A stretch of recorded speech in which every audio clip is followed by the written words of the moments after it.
I'm Frances Zappala. I'm a pediatric cardiologist at the Nemours Cardiac Center at the DuPont Hospital for Children in Wilmington, Delaware.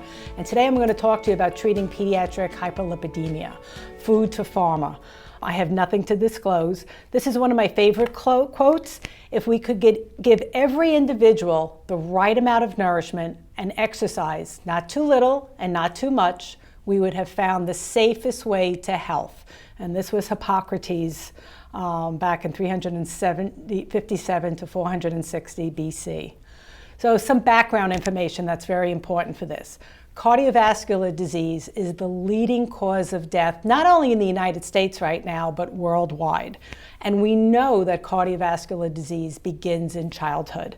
Healthy lifestyles are associated overall with health and improved longevity, and there's consistent evidence that cardiovascular disease increases as we consume more sugar in our daily intake.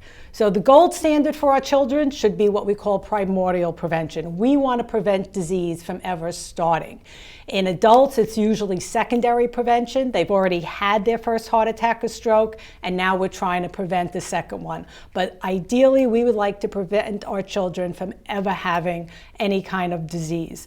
So, this is the recommendations of the American Academy of Pediatrics. And what I'm talking about is all based on the dietary recommendations for children and adolescents. So the real summary, I could really narrow it down to, we need to teach our children and ourselves how to eat real food most of the time.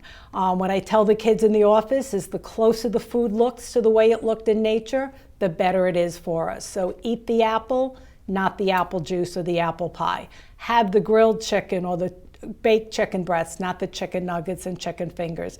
And we really want to work at limiting all of the added sugars and salt.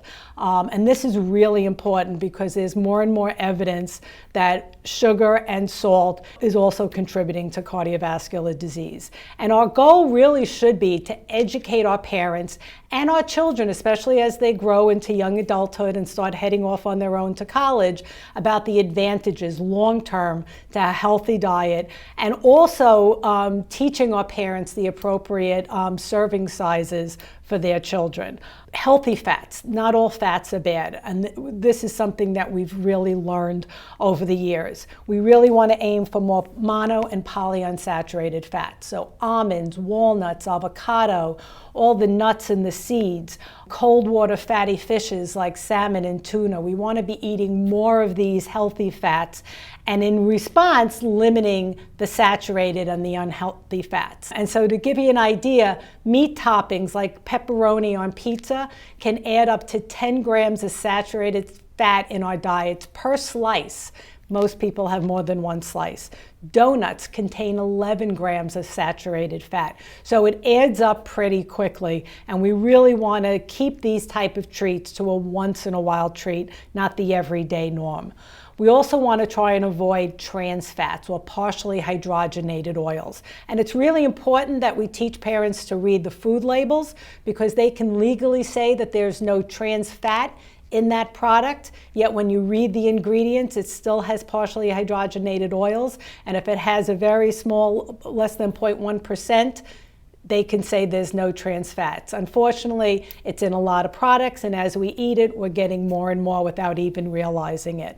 Salt and sugar mixed with these unhealthy fats also make it more not only tempting to eat these food, but make these food even a little bit addictive. And it makes it hard to stop at just that one chip or that one donut.